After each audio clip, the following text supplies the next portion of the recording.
Hello and welcome to episode 382 of AvTalk. I am Ian Petchnick, here as always with Jason Rabinowitz. Ian, how are you doing today? That's a loaded question, sir. Yeah, especially since you put me in a rolling delay and we're recording did. nearly an hour late, typical U.S. airline fashion. Oh my goodness. Yes, but the reason for the delay was just the word delay.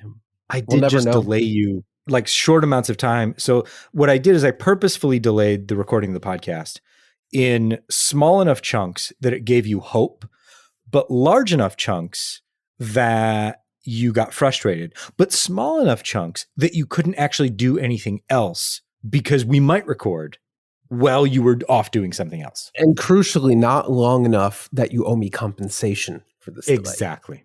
Exactly. The sweet spot, really, for an airline, operationally and financially. 30 minutes at a time, baby. We've all been there. Oh, how are you, sir? I'm fine. I have nothing to add. Fine. Right. It's the most Wednesday that has ever Wednesdayed. Well, it's only Wednesday, Lemon. Look, I'm just frustrated. I'm trying to book a hotel, and I'm just frustrated by every booking platform in existence. They all suck. There might be a market there. I don't know. That's the kind of commentary you come to this podcast for. All right, let's dive into the news and talk about some airplanes then, instead of hotels or whatever else. We also have a good show for you today because we are going to bring you a chat that I had with David Ostdiek from GE Aerospace, who is, if not the world's most expert on the CFM RISE platform, really darn close. And he's also a fascinating human being to talk to because he can take what, to my mind, at the beginning of the conversation, is a completely opaque black box of spinning metal and turn it into something that makes complete sense for the future. So we're going to talk with him a little bit later in the show. But first, we're headed to Leipzig, where we don't know exactly what happened yet, but it wasn't good. Late on the evening of the 4th of August, so on Tuesday night, a drone carrying some sort of explosive device was found on the cargo ramp at Leipzig Airport. This is according to the German police. In addition to that finding, a DHL Cargo 757 reported striking something. We don't know what, but they reported striking something. The aircraft safely diverted to Hanover, where it was inspected, and minor amounts of damage were in fact found. We don't know if these two things are related yet, but we do know they happened at about the same time.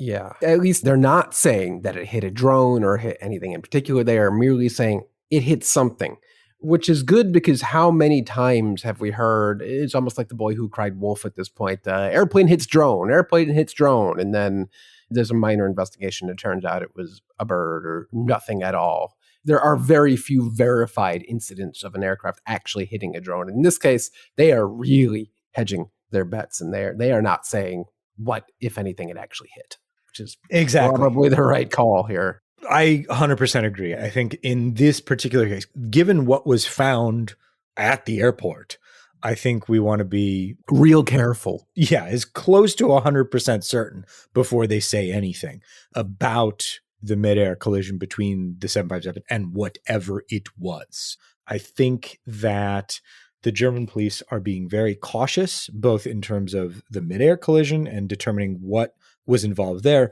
but also taking obviously very seriously the finding on the ramp. The initial article that came out in German press was a bit tabloid-ish, but further reporting from more serious news outlets have informed the conversation that we're having at the moment, late in the afternoon on the 5th.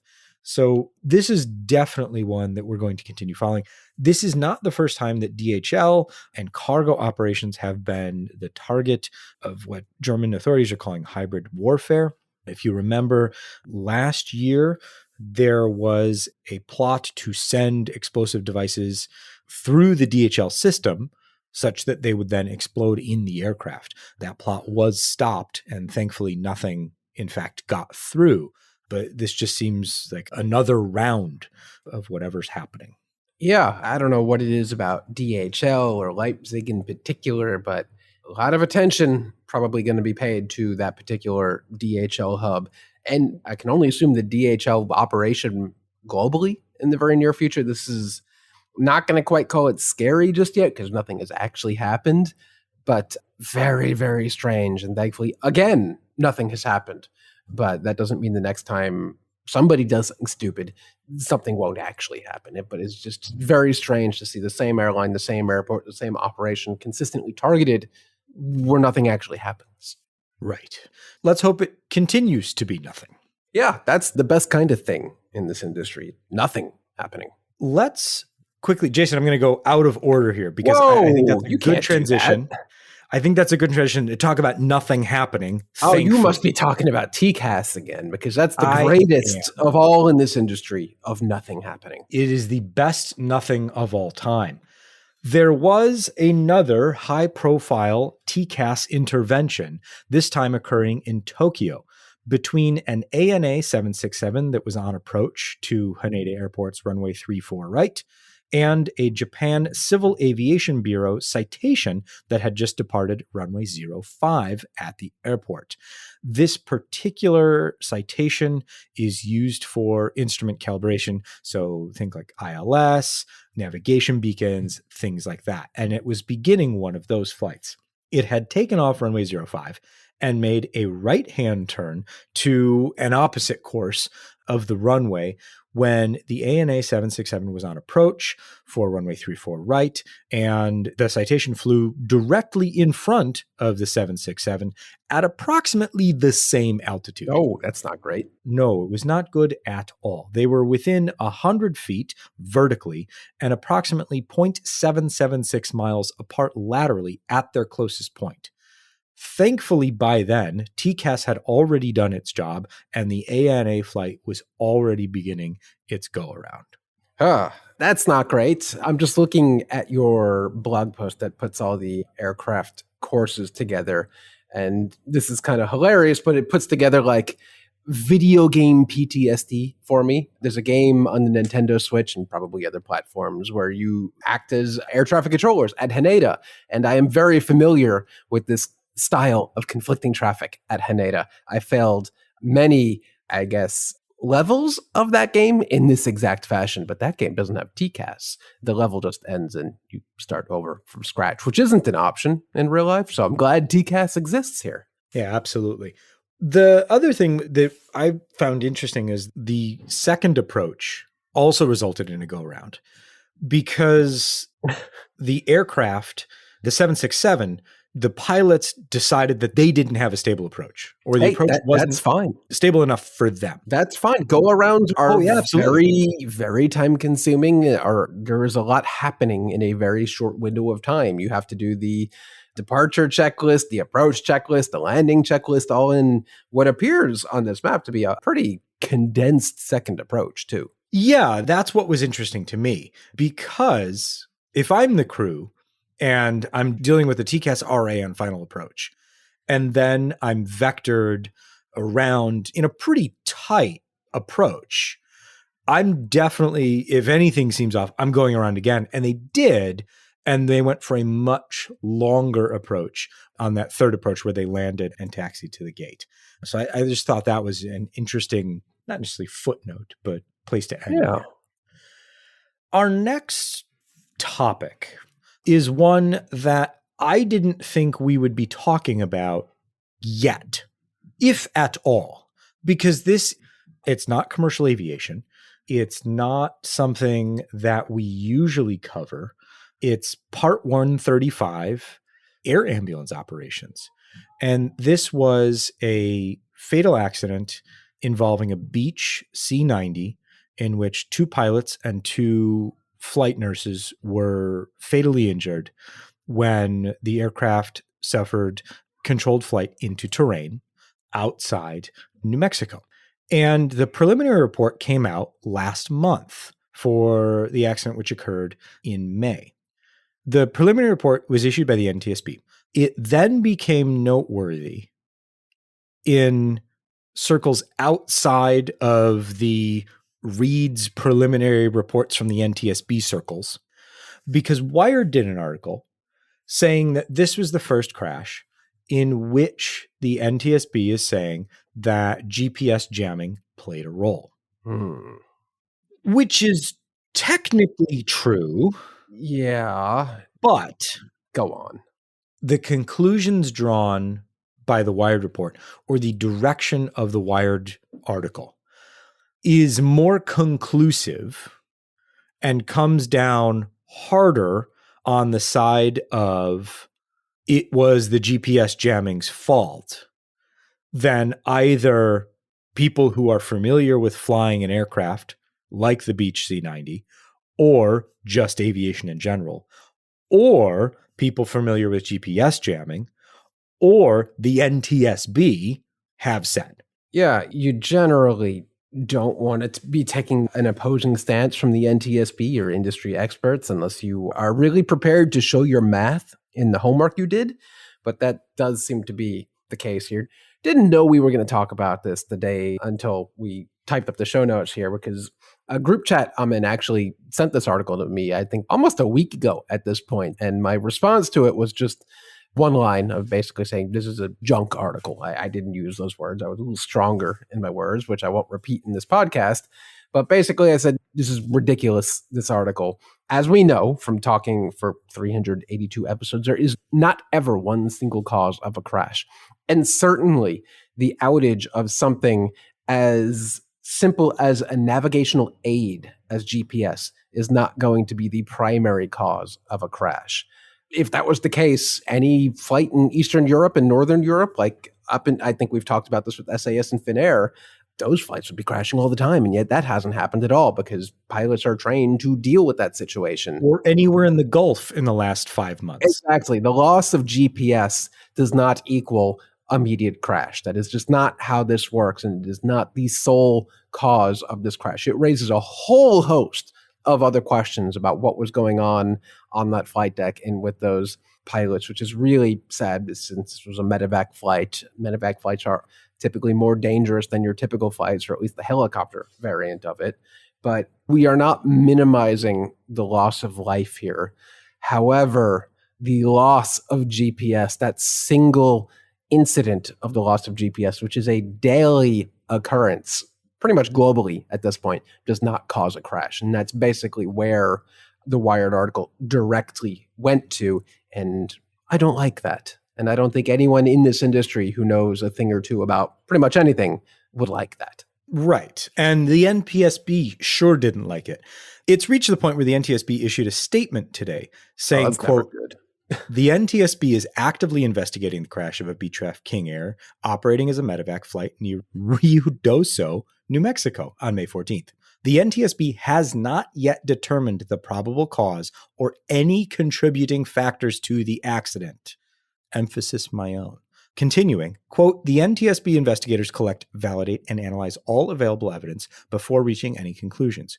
We encourage members of the media covering accidents under NTSB investigation to contact the agency with questions about the process or status of an investigation to help ensure accurate reporting. And then they provide a link to the preliminary report.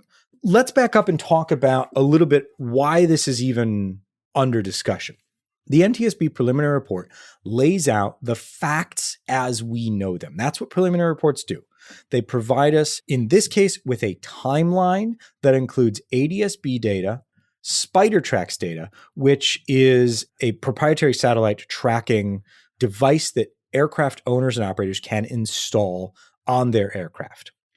It also includes a discussion of the weather that evening and some of the other things that were happening in the region, such as the White Sands GPS jamming, which exercise. Is not an uncommon event. Correct.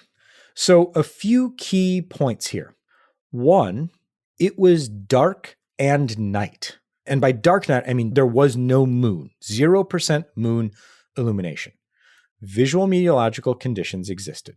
GPS jamming was occurring in a 240 nautical mile radius around White Sands. Those actions were in the NOTAMs. The aircraft experienced GPS jamming. Other aircraft in the area experienced GPS jamming. This particular aircraft was having trouble and requested vectors from air traffic control. Because that aircraft, the incident aircraft, and other aircraft in the area were experiencing jamming and needing additional assistance, the air traffic controllers picked up the phone, called up White Sands and said, "Hey, can you guys please stop for a moment?" And they did. Well, that led everybody to get back on track. Then the air traffic controllers cleared the accident flight for certain vectors and to a specific fix so that they could conduct an approach to the airport they were trying to get to. Then the jamming reoccurred because everything was fine. So they said, okay, you can restart your jamming. But they were going to an airport that has multiple approaches that require weather observations to make those approaches if they're going to do instrument approaches. So if they're going to do either a GPS or an ILS approach, or an RNAV or an ILS approach, both of those approaches require local altimeter settings, which requires a METAR because this is a non-towered airport. And at the time, no METAR was available because the automated weather observation system was out of service. No, that's not great. So there were many layers of contributing factors, as there always are with any accident. And this is just the preliminary report. So if the Wired article had been written after the final report and the NTSB had found that GPS jamming directly contributed to the cause of this accident, that would be one thing.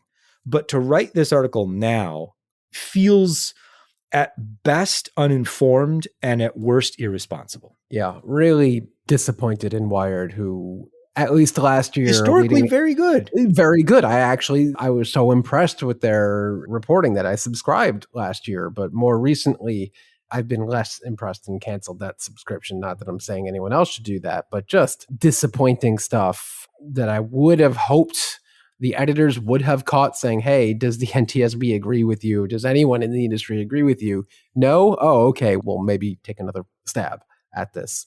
Just not great. Anyone in the industry, as we said before and several times, knows one single thing does not lead to a loss of life like this. And it's just disappointing to see it reported as such. I guess it was being covered by Wired because it's GPS based and that's technology related, so they're going to cover it. But they were really, really stretching to make a direct correlation between the loss of GPS and a crash. And it's just a link that isn't really there, but they really tried to force it and rattled a bunch of cages along the way. Yeah. Let's take a quick break. And when we come back, we'll chat with David Ostdiek from GE Aerospace about the CFM RISE program and what's next for the new engine. Stay with us. We'll be right back. We are here at Oshkosh at EAA AirVenture. There's background noise. It's an F-16, perhaps. It's a few helicopters, the Goodyear blimps wandering around. But I'm at the GE Aerospace booth, and I'm here with David, who is I am from the CFM RISE Open Fan Systems team. And we are here to talk about not only the CFM RISE system, but what's going on around that as they move towards first flight by the end of the decade. There's a fantastic looking 50% scale model here. And what has changed over the program since we talked about it last November? Yeah, a lot of progress. Just in that time, I think last time we talked, we completed about 300 rig test campaigns as part of the CFM RISE program. This is, for those who might not be familiar, it's the largest technology program in the history of GE and the CFM partners. It's just absolutely tremendous, the commitment we have, and very exciting, honestly, to be a part of. So just in that time, we've completed about another 200 rig tests. We've also advanced the design of the demonstrator up through the preliminary design review for all the critical fan components. So we're starting to now go out and procure the parts as we build up towards the ground test demos and the flight test demos at the end of the decade. That's on the most visual component, the open fan itself. Beyond that, there's been a tremendous amount of progress around hybrid electric. particularly this past week at the Farnborough Air Show, was the first large-scale commercial hybrid electric demonstrator was out there at Farnborough. So that platform has a 1 megawatt electric machine. It's hooked up in parallel with the CT7. So when you get up at altitude, it's a Saab 340 demonstrator. So that's normally powered by 2 CT7s through 2 Dowty props. On one side of that airplane, we've added in a 1 megawatt machine. When you get up to altitude, that 1 megawatt electric machine is like having a third engine on the platform. It's multi-kilovolt. That system, we've tested it. Last time we were talking, we were testing it in the labs. We've taken it up to the whole system, up to about 45,000 feet. Some of the components even higher than that. So we've now since then worked with Beta, integrated that into the Saab 340, and it's been flight testing and setting world records. Saab 340 normally only goes up, it has a ceiling of 25,000 feet. We've tested over 30,000 feet with this aircraft now, using that electric motor with a battery that's mounted in the fuselage to boost it up. So that's just incredibly exciting to do that. So that's right now. Last year, we took the same megawatt class machines, very similar, and we integrated 2 of them onto one of our Passport 20 business jet engines. So we took one of those machines, we put it on the LP spool, we put one of them on the HP spool. And in that, we were able to demonstrate a lot of the elements of how you would use hybrid electric in a variety of products in the future, especially for large-scale transport, a lot of very interesting things. So we're able to pull power off of both of the spools of the engine, push power into both of the spools, also transfer power between the spools. Something that's, that may not be obvious in terms of just where you pull power off of a machine or how you move it around the machine. There's a lot of things you can do to improve the overall efficiency in a way. So we're able to experiment with all of those various elements, demonstrate more rapid transients through the use of hybrid electric, and even went to the extent of taking the engine down to idle power settings, turning the fuel flow off, and demonstrating taxi power full electric, which is another interesting use case for hybrid.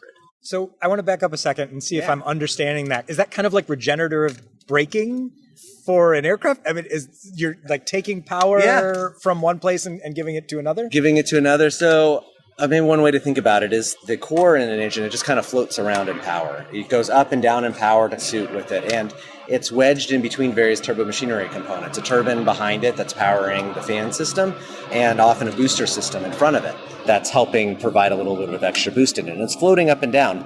And where it's sitting compared to the LP spool is not always the optimum. Where each turbine is sitting at various phases of flight. Sometimes the turbines are pulling all the power out they possibly can. Sometimes they would actually like to take a little bit of power out of the air. They're underperforming compared to what they could do. So when you change where you pull the power from, or if you push a little bit of power from one spool to the other, you can rebalance those spools and you can get the whole engine operating more as one front to back and get things matched. Fascinating. Let's talk about this. And we're going to have pictures in the show notes of this half-size mock-up down here of the CFM RISE engine. But you were telling me about some of the developments that you've made since we last talked about the engine, and some really cool things about durability alongside increased efficiency. Yeah, so we like to talk about this program now. It's about durability and efficiency. The 20% efficiency number, it's been out there for some time, but we have a very strong focus on durability right now. It's every bit as much a part of a focus for us as the efficiency numbers. There's a couple places that's coming from. One is some of the adaptive cycle elements that we've been able to integrate into this design are designed to help extract what goes into it. So something that's just fundamentally different than today's turbofans is that a large portion of what comes into this machine, be it dust, ice, etc., is extracted out ever before it enters the core. This is a bit of a game changer for us. This is allowing us to extend the time on wing for neutral operators by removing those components that could damage the engine. And for in-region, we think it could be a real game changer. We're targeting the same time on wing and same durability numbers for an in-region operator that you have for a neutral operator today. So just absolutely the focus of what we're doing, and we think something that our customers will really value. So that's one element. That's part one. Part two is because the open fan is so efficient, because it gets over the fundamental barriers that the duct is bringing to us on efficiency, we're at bypass ratios. For those who might not be familiar, jet engines today, the best ones are turbofans. The best bypass ratio, so how much air goes through the fan system to generate thrust versus how much goes through the core, which is a measure of efficiency. To efficiently make thrust with the fan, you want to move lots and lots of air very gently. So the more air you can move very gently, the better it is. So that bypass ratio is an indication of that. And today's engines are around 10 to 1, the best engines that are out there in the world. The open fan demonstrator is over 60 to 1, 60 to 1 in bypass ratio. It just fundamentally breaks the barrier that the duct has. Could you get a little bit more out of a ducted engine? Sure, but you're fighting that duct and the performance is rolling off. And with all of that efficiency, it gives us some flexibility. Traditionally, engines, yes, through the fan we've improved efficiency, but also through the core. We've consistently, generation after generation, pushed core temperatures, put in more exotic materials, right, as we've been doing that. And that is one of the most fundamentally difficult areas to hold on to durability as you do that. We've seen that as a challenge in our industry. With this engine, you have the flexibility that you don't have to dial the core up to 11 when it comes. You don't have to push it to halfway of the surface temperature of the sun or beyond, right? To be able to get that last couple tenths in efficiency, you can go after a fuel burn target that is what you want to go do, and then put the core technology into durability and improving time on wing, which has really been our focus. That's incredibly interesting because we've talked about on this podcast, and the industry's kind of Achilles heel for the past few years has been durability and supply chain.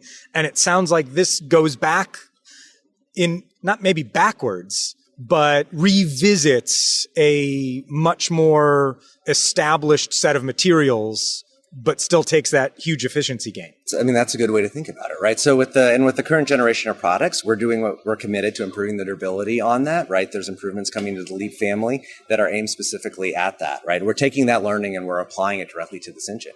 It is very different. Yeah, traditionally, we have been pushed to improve thermal efficiency through the core. And again, it's the most challenging part of the engine. It's the most challenging way to improve the overall efficiency.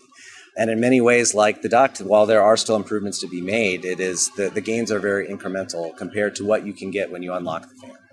So we said first flight by the end of the decade. What does it take to go from sitting here at Oshkosh in July of 2026 to that first flight? What's next?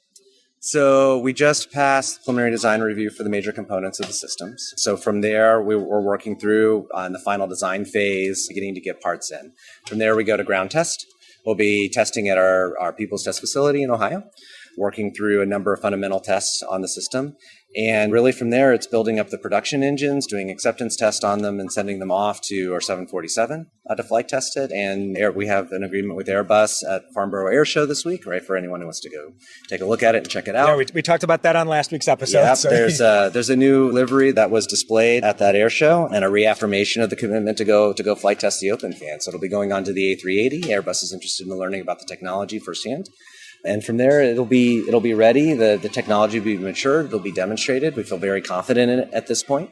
To get to this point where we're beginning to order parts, right, with over 500 rig test campaigns. And again, those are campaigns. That's not, you go flip the switch. Turn it on, turn it off. Turn it on and turn it off. That is in many cases months in a wind tunnel, testing many different blade configurations, right, even on in a wind tunnel campaign. So our confidence level is very high that this is the engine of the future and that demonstrator is going to be representative of a product and successful. And from there, Ian, you're going to have to go to some of the other booths and talk to some of the airframers here about what comes next. When are you going to put this on an airplane? We'll go ask them. I cannot answer that. David, thank you so much for chatting with me, filling everybody in on the RISE platform. Always appreciate talking with you. Fantastic. It's a pleasure.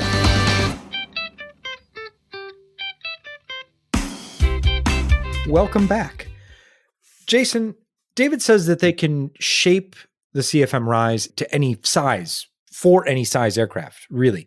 So what I'm thinking is something like 12 engines, maybe has to use some sort of circular runway or something. I don't know. I think you just described many of the eVTOLs that were on the market at some point. No, this would definitely not be an eVTOL, but maybe it will be. CRJ 200 with this particular engine would be quite the sight. It's certainly possible. Let's talk about not a new engine, not even really a new aircraft, but after nearly a decade of work, the FAA has finally certified the Boeing 737 MAX 7. Congratulations, Boeing! Yay! Yeah, I'm just giving a real slow clap, because that is a derivative of a derivative of a derivative of a derivative, slightly shortened, but they finally did it 10 years late.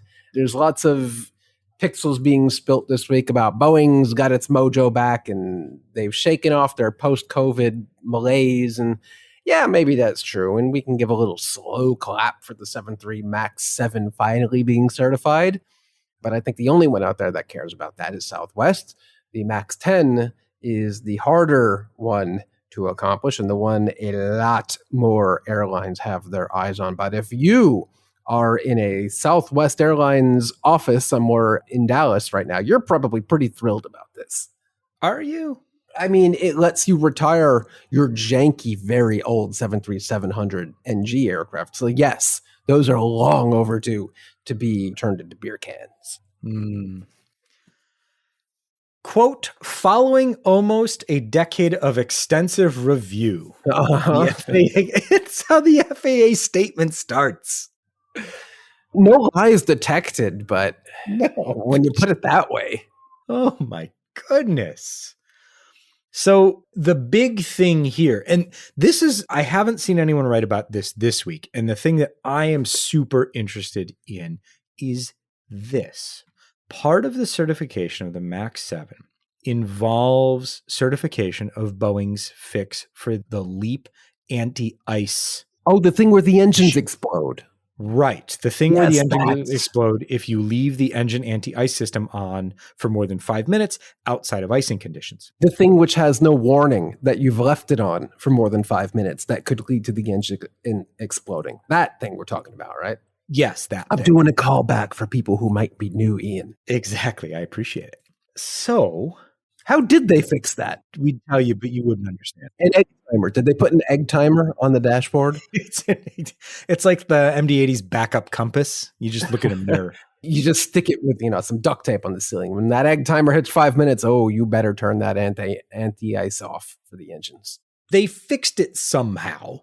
I don't know exactly how. We don't know how. Nobody has actually told us how they fixed that, did they? The FAA statement says these changes provide pilots clear information and warnings and prevent the engine inlet from overheating and potentially weakening the surrounding structure. So I think it's like your coffee pot where it shuts off automatically. So behind the scenes, it's an egg timer. It's a behind the scenes egg timer. You got to wind it past 20 before you start. Otherwise, it's not going to work. The point that I'm trying to make is that this fix needs to now be applied. Now that it's been approved and certified for the MAX 7, it now needs to be applied to all in-service 737 MAX aircraft. Oh, there's going to be a run on Temu egg timers today. That's what I want to know about. All joking aside, I would love to know what Boeing actually did here. And I'm sure we'll know that. As far as I've seen, they have not expressed that just yet. I'm sure they have actually done something more than gluing an egg timer into the dashboard of a 737, but you never know. And until they tell us how they fixed it, that's where I'm going to jump my conclusion to. I feel like that's not unwarranted at this point. But yes, I agree, Jason. It would be nice to know exactly what was done to fix that particular system. And also how long and how intensive it will be to resolve that for all of the in-service aircraft as well. Mm-hmm. Yep. Last week, Norse Atlantic Airways announced that it was going to get their 787s back. And that's not really good news. No, it is not. Norse Atlantic had found a really nice niche leasing out its 787s to other airlines who wanted 787s.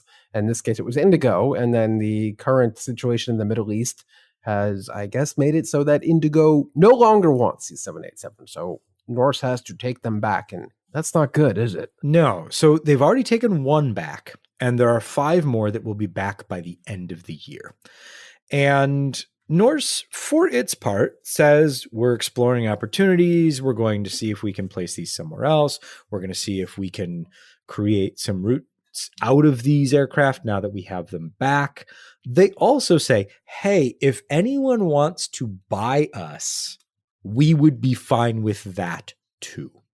Oh, it's that simple, huh? The problem here is that if you want the 787s from Norse, and Norse says, we're not long for this world unless we find something right quick, who's going to come along and buy them when they can just get these from the lessors after Norse goes bankrupt? Yeah, why would you want all the baggage, pun not intended, of North Atlantic when Right. the aircraft will be just fine. I guess that's exactly what happened when Norwegian. It's what happened with Norse. Like, that's how Exactly. Norse got the aircraft. And we still see other airlines out there. I think LATAM has a bunch of ex-Norwegian 787s out there, still in the Norwegian interior.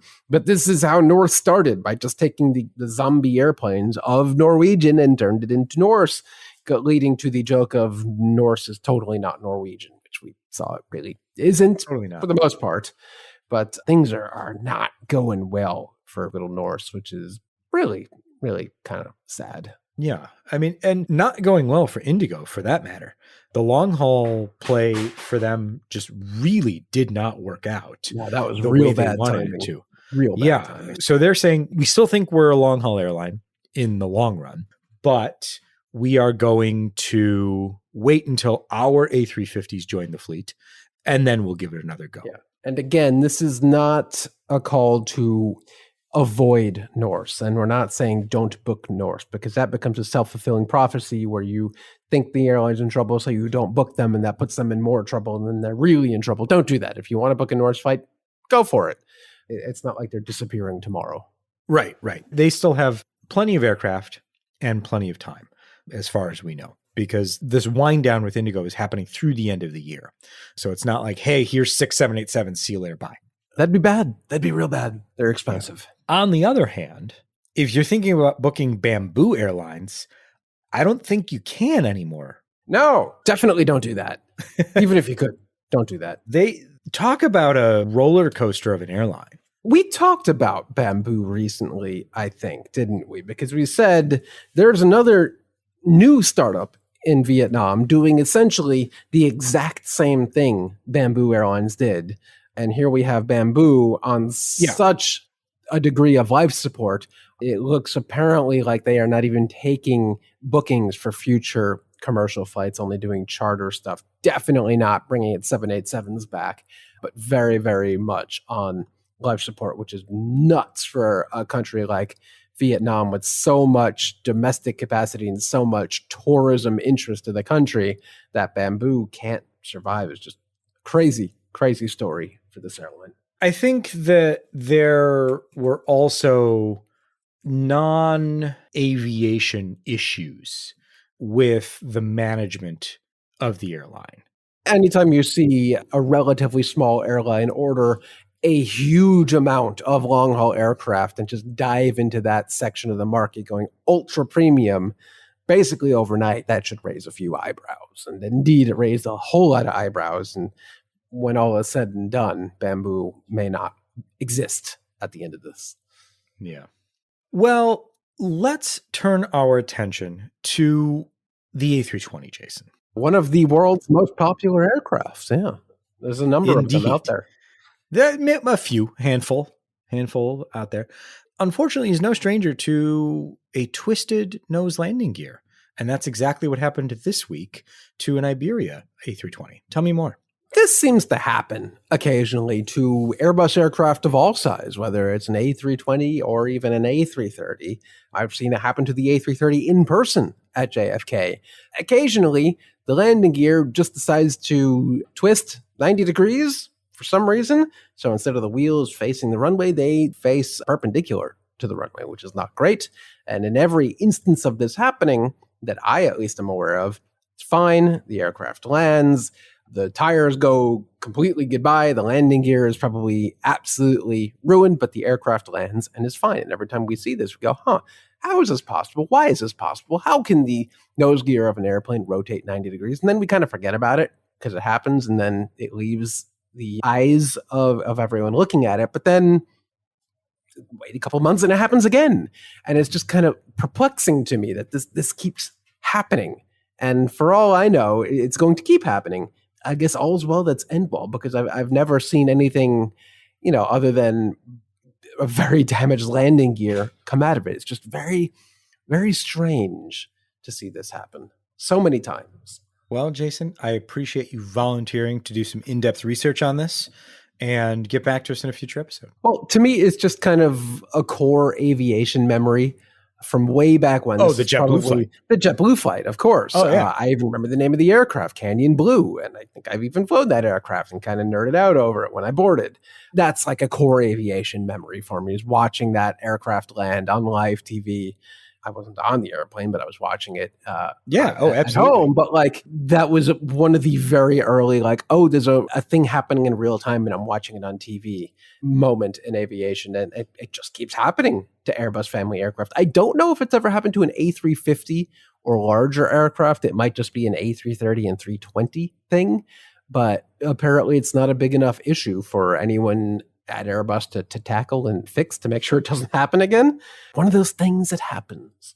Talking about aviation core memories, there's also the Virgin Atlantic 747. Didn't we talk about that like 2 weeks ago? We did. We talked about it last week. Relatively recently. Well, I don't know. Was it last week already? That soon? But we talked about it. And I was like, that's another one of the things where it's just circling up there forever. And then you're like, okay, now it's going to land. And all the TV cameras are there already. So you can watch it live. And it landed just fine. As they usually do. Let's go to Iran, or a story about Iran. Let's not go to Iran. You and I don't think we can, because Mahan Air, for all I know, is still grounded. Well, the United States government is adding sanctions to, quote, networks of support for Iran's Mahan Air, which, and this is just my personal opinion, has worked so well thus far. Has it? I mean, they took delivery of new aircraft just a few months ago. They picked up a handful of Boeing 777s. Mahan Air has a newer fleet than like many European airlines or even U.S. airlines at this point. But this time, well, we're not actually doing anything about that. But we might just target the supply chain that apparently keeps those aircraft working, which again, like I think if they are taking delivery, sneaky delivery of literally entire airplanes, like not just an airplane, but a fleet of airplanes, what hope do they really have of citing individual companies that supply components to these airlines? Like, sure, in spirit that may work, but in practice, like if they're sneaking entire 777s into the country, what hope do they have of stopping a tire? Or what was the thing Lufthansa said was keeping the A340-300s alive? Was it brake pads? Yeah. Yeah. What chance do they have of sanctioning the people who are funneling brake pads for A340-300s into Iran? Probably pretty low. Well, they can't do that because Lufthansa bought them all. The thing here that gets me is that at the onset of Russia's full-scale invasion of Ukraine, and then the sanctions that were put on Russian civil aviation, the thought, and we posited this as well, if these sanctions are effective, those aircraft will be grounded in short order. Any day now, any day from several years ago. And that was February 2022. Nope, that did not happen. That's not to say there aren't impacts on Russian aviation, because there sure as hell are. Well, but it's absolutely. It's not like the fleet was grounded in a week and there's nothing happening. No, I think Aeroflot had like its most profitable quarter last month. Sure, why not? Let's stick with the supply chain, because this goes to how interconnected everything is and how it's the little things that you don't think about can really put you in a tight spot. That's true. A couple months ago at this point, you may remember seeing snippets of news out of LA that there was some sort of manufacturing facility that had a tank, an industrial scale tank that was getting too hot and it was in danger of exploding, which I hear is bad, to the point where they actually evacuated like 50,000 people around LA, which is no small deal. That's a massive evacuation. Months later now, that facility is still shut down, and a Reuters headline comes across my, let's call it, desk that says, plane makers and repair shops take steps to conserve aircraft windows in tight market. And turns out that is a direct cause because of the facility shutdown there in LA. GKN Aerospace, way back in May, hasn't produced any passenger window or cockpit windows for a wide range of aircraft, the 737, A220, and A350, which is problematic Not quite yet for manufacturing. Boeing and Airbus are still making things work, but apparently Boeing has told airlines to, hey, maybe keep a closer eye on your window inventory and don't replace anything that doesn't absolutely need replacing just yet. I mean, this is one of those things like, of course, somebody makes the windows, right? They don't just appear out of nowhere. Like, you don't just snap and like, oh, here's a cockpit window. No, somebody makes them. But sometimes you got to stop making them because your giant industrial chemical tank almost exploded. And that's bad. You don't need to be an expert to know that that's not good, is what I'm saying. It's knocking over an already, as we know, very fragile supply chain. I'm summoning John Walton in spirit here, as he has an entire podcast series about aviation supply chains. And this seems like a prime candidate for that conversation. But a quote here from Lufthansa Technik in the Reuters article said, lead times have increased substantially while procurement costs have risen markedly. Boy, you could really apply that quote to pretty much anything ever since 2020. Pick a part.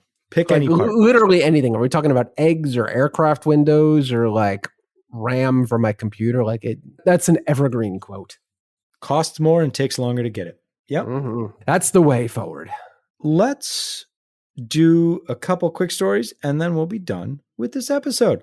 All right. We've got Gatwick winning a legal challenge against the expansion of the existing taxiway into an official second runway. Courts finding this week that the appeals process has run its course, that the people appealing, don't really have anything to appeal, don't have standing to appeal it, and even if they did, they would probably lose. So that should be moving forward, barring any other legal challenges, which, who knows, there might actually be another legal challenge in the offing.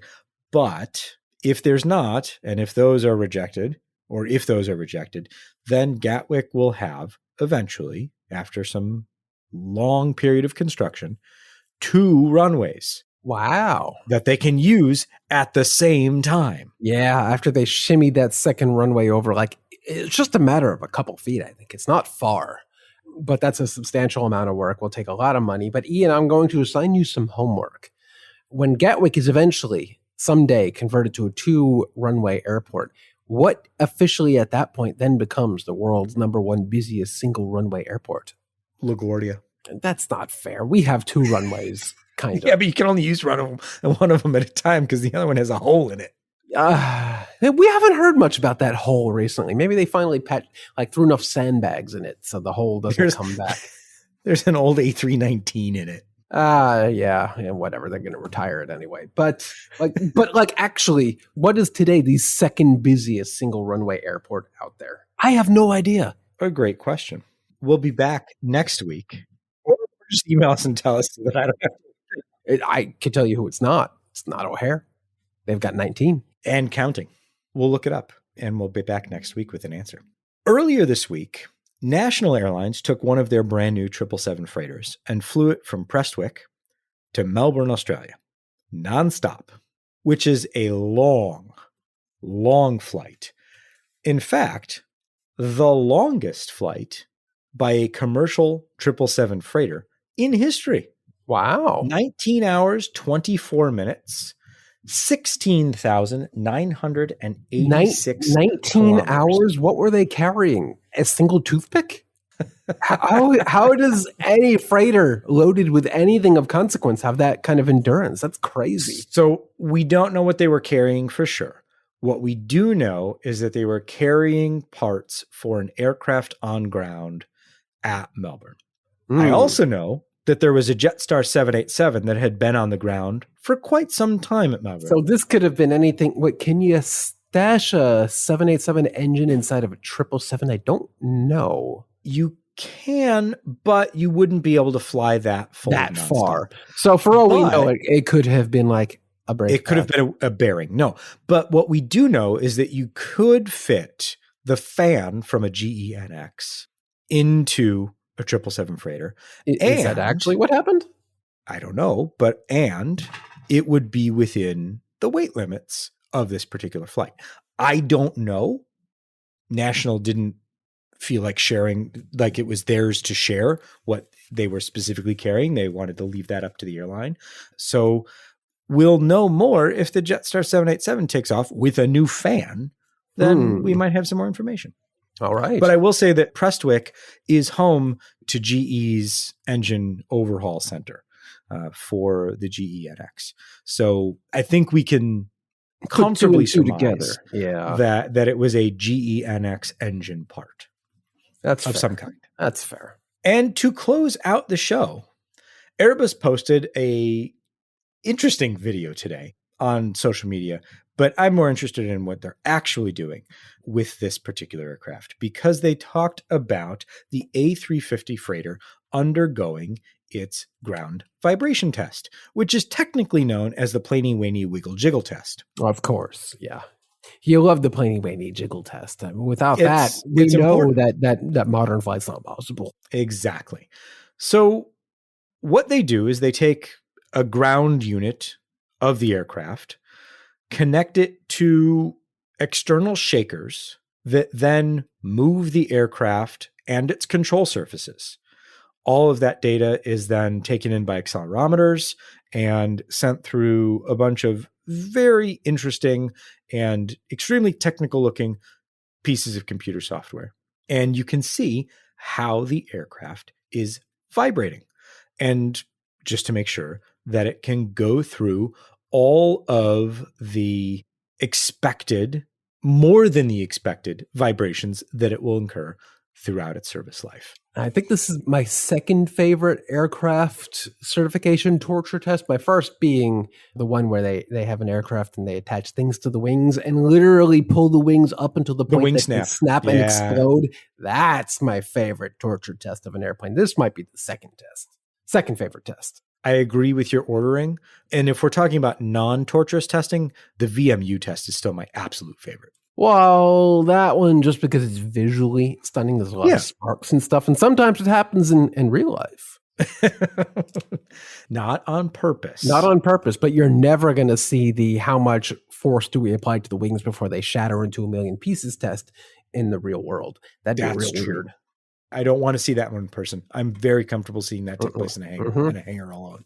All right. Well, if you want to watch the video, we'll put a link in the show notes, and we'll also put a link to the more technical explanation of what Airbus is actually doing to the A350 freighter as it progresses towards its first flight later this year. As for us, this has been episode 382 of AvTalk. I am Ian Petchnick, here as always with Jason Rabinowitz. Thanks for listening.